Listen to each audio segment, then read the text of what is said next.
I feel like I need to make a disclaimer for this video. This video is mostly for those who are a little bit more advanced on the insomnia recovery journey, and someone who is just new. I suggest to check out other videos for more like beginners, because things I'm going to talk about in this video might not make sense to those who are just starting. But those who are a bit more in the process already understand and know a lot.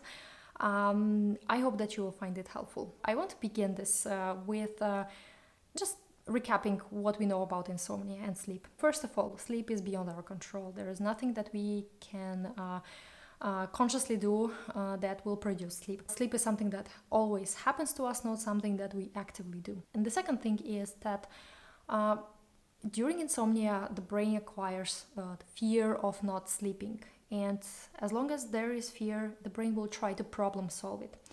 And the problem solving is actual problem in the whole insomnia story. Without problem solving, the insomnia will starve itself to death and just disappear. So now the question is, how do we stop problem solving? And this is where the tricky part starts, because the moment when we ask ourselves, how do I stop problem solving? We're still trying to problem solve it. You know what I mean? It's a very tricky, paradoxical journey. And to maybe explain a little bit how to get out of this paradox, I want to talk a little bit about my ending of my insomnia and some interesting conclusions I arrived at that helped me actually to completely exit the whole struggle. Throughout my whole insomnia journey, I always had this tendency that I need to keep looking for the solution. I always had an image in my mind that, there should be one thing that will set me free. In the beginning, it was more of something more external. So I thought that there should be some solution that I can, let's say, supplement that I can take that will make me, sleeping again, or there is certain ritual or something like this. And once I tried that and I saw that it doesn't really work, I realized that the problem is not in the external things. The problem is somewhere within. So I started understanding that insomnia is about the way we feel, think, and act around sleep, and therefore by changing this reaction, our behavior, our thinking patterns, we can actually exit the whole problem. But here is also a very tricky part, because I still had a hope or this idea that there should be some insight, some mindset, or just piece of knowledge that would actually, resolve the whole situation. I was always hoping for the solution. And this was happening up until the very end of the whole insomnia journey. It was the same as what happened in the beginning, but it was just, it was changing its form, but it was always that seeking for the solution. And at some point I hit what I call like plateau, where things were kind of stuck. I knew a lot around the insomnia topic. I understood a lot, but at the same time I saw that my sleep is not the same as it used to be before insomnia. So it was very frustrating, because I felt like I was doing everything right and still I didn't see the result that I was hoping to see. And then I got into the pattern where there were moments of clarity when I could completely see how to let go of control and just stop looking any further. And there were moments when I felt like, okay, I finally got it. I had the clarity, I had the peace of mind, and I was sleeping. So I felt like, okay, I nailed it, I got it. And then I would just like spiral down to another speed bump. Then I was very frustrated. Then I would go again back to this clarity, and then again to the setback. So there was this kind of like zigzag process where every time I said that I got it, actually I didn't get it. So it made me thinking, is like, what if actually by thinking that you can get this problem is what keeps you in that in that loop? What if there is actually no like a solution that what I was so persistently seeking? What is it's really impossible to get it? to get insomnia so that you can figure it out and you know how to get rid of it? What if there is no answer? What if there is no solution? And at first it kind of felt scary, but then at the same time, it kind of led me to a true surrender state where I knew that I did so many things. I tried so hard to really get it, to really figure it out. And I kept kind of like falling and falling and falling.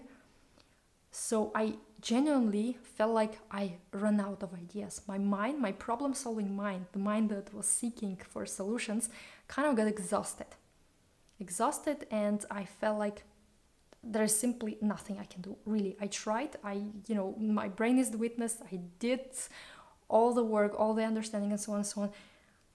There's nothing I can do to make myself sleep. That's it. That's the truth. And in that kind of surrender moment, two things happened. First, I felt sadness. I felt a bit defeated because, for a very long time, I kept fighting. I kept having this kind of hope that I can win. And then I just realized that I cannot win this game. And then the second thing was relief. And that relief was something that kind of told me that you don't have to do anything anymore. Like, you don't have to keep seeking. It's pointless. And by realizing the pointlessness of the whole process of seeking and the fact that there is no possible solution that can be arrived at that will be working consistently so that it will always keep me in the right mindset so that I will sleep, there is no such thing. It helped me feel free to do whatever I want. So not be dependent on insomnia, not to be dependent on my anxiety. I was just free to do whatever I want because I know that nothing is going to fix sleep. Nothing is going to make me asleep. And what happened in that very, I would say, profound moment when I surrender is that I stopped having any interest anymore in insomnia, in sleep in general. In a way, I kind of stopped caring what type of night I'm getting. And that led to a place where I just was noticing that sleep was just coming. And I just noticed that I didn't have any thoughts about sleep. I didn't have any worries about sleep. I could plan my life however I want because I know nothing matters regarding sleep. I can do whatever I want without thinking how it would impact sleep because there is nothing I can do to make sleep happen the way I want. And what paradoxically started happening is that sleep was kind of unaffected by whatever I decided to do. It was just happening. It was getting to the point as it was before my insomnia started.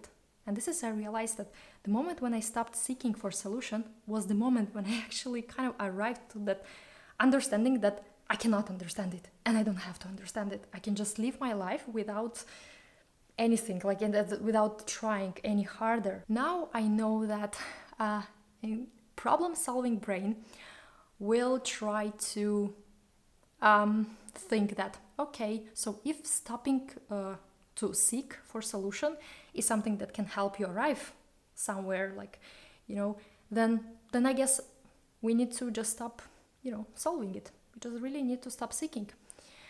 And here is, I would say, the trap. Because when the mind is still kind of in that seeking mode, sometimes it will take anything as a way to continue seeking. So paradoxically, even the decision to stop seeking can become the continuation of seeking. Because we will stop seeking not because we actually we saw that there is nothing we can do and we deeply understand it, but because we have a hope. Oh, maybe all I need to do is just to stop seeking. And this is where, a person can get frustrated because they will, objectively, they will stop doing anything. Whatever they did before, whatever they try to do, they will stop doing that. But then after some time, they will realize that, okay, but it didn't help. I still don't sleep. So then it doesn't work on me. But the truth here is that it's because the brain took the stopping of looking for the solution as continuation of the solution. I don't know if this makes sense, but This is really a good example of how the mind works. So what I'm going to share with you right now might sound a bit strange, but after some time of going through that journey, I'm really convinced that we need to allow the brain to keep seeking until it gets sick of it, until it completely gets exhausted, until it runs out of ideas to suggest you how to problem solve a sleep. So in a way that if someone who is in the beginning, who hasn't tried it all, and we will just tell them, like, just stop seeking. There is no, there's nothing you can do to make your sleep happen. And they might formally do so, they might formally like, okay, I will stop seeking. But the brain will not be convinced. It will not be the true surrender. It will be this kind of forced, pretentious surrender, which is not the real surrender. It will just lead to more frustration. So in a way, allow the brain to keep chasing, to keep seeking until it gets tired, until it tires itself out, so that it no longer has any more ideas to give us to problem solve. And this is when the true surrender happens. And this surrender will be something that is not forced. And I believe that we cannot really consciously produce the feeling of surrender. We need to arrive to understanding that there is literally nothing we can do. And the way how we arrive to that conclusion is by going through that, by trying and failing until the brain actually learns there is nothing we can do. And if there is still some slightest like desire, or maybe there is the answer, the solution, we just need to keep showing the brain that there is no solution. We just need to allow the brain to problem solve until it just wears itself out.